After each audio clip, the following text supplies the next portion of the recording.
Hi everyone, how are you today? I hope you're having a Merry Christmas time and your Christmas tree is all up and you've got presents under there. Oh, did you get presents for your mom and dad and brothers and sisters? I hope so. Well, I hope I have a Christmas book in my bag today. Let's see what Miss Sally has for you today.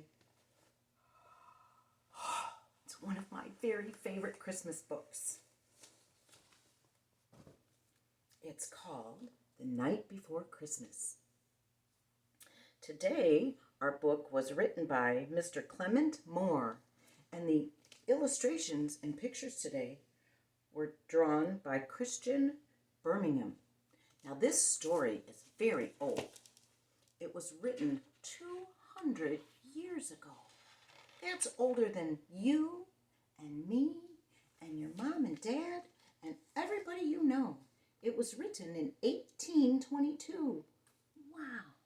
Now this story was written so many years ago that it has been put in many different books with many different illustrators.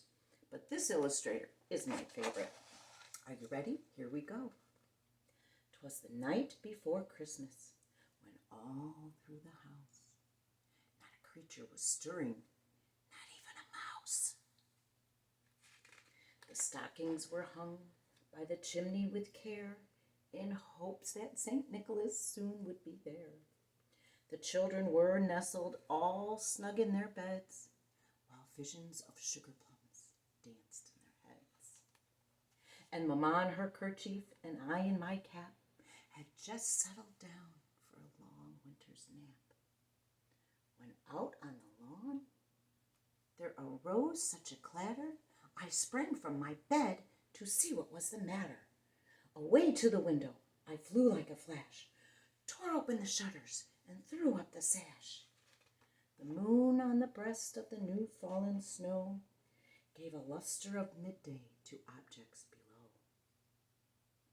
When what to my wondering eyes should appear but a miniature sleigh and 8 tiny reindeer, with a little old driver so lively and quick, I knew in a moment it must be Saint Nick.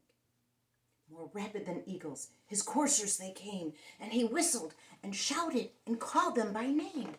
Now Dasher, now Dancer, now Prancer and Vixen, on Comet, on Cupid, on Donner and Blitzen.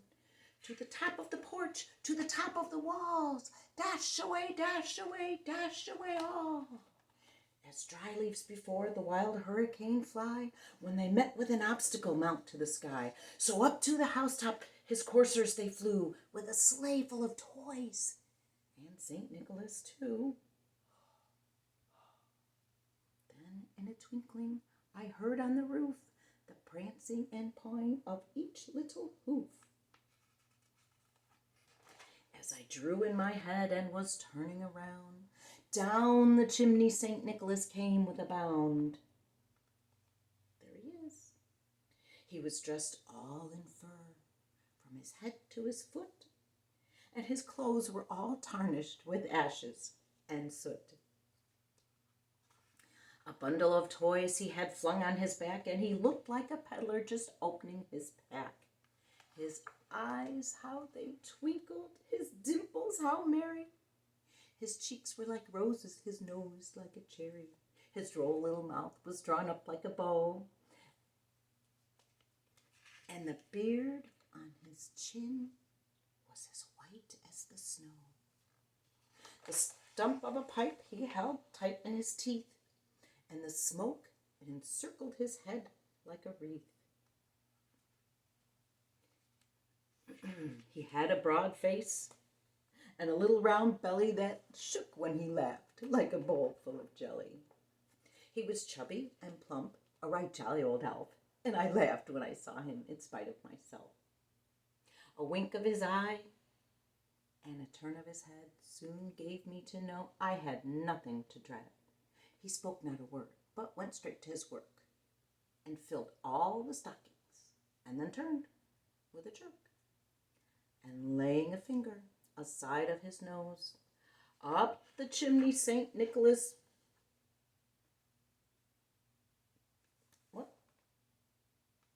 up the chimney St. Nicholas rose. He sprang to his team.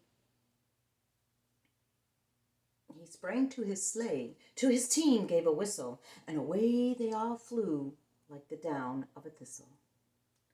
But I heard him exclaim, as he drove out of sight, "Merry Christmas to all, and to all a good night." There. It's morning time. Everybody's going to visit each other and open their presents.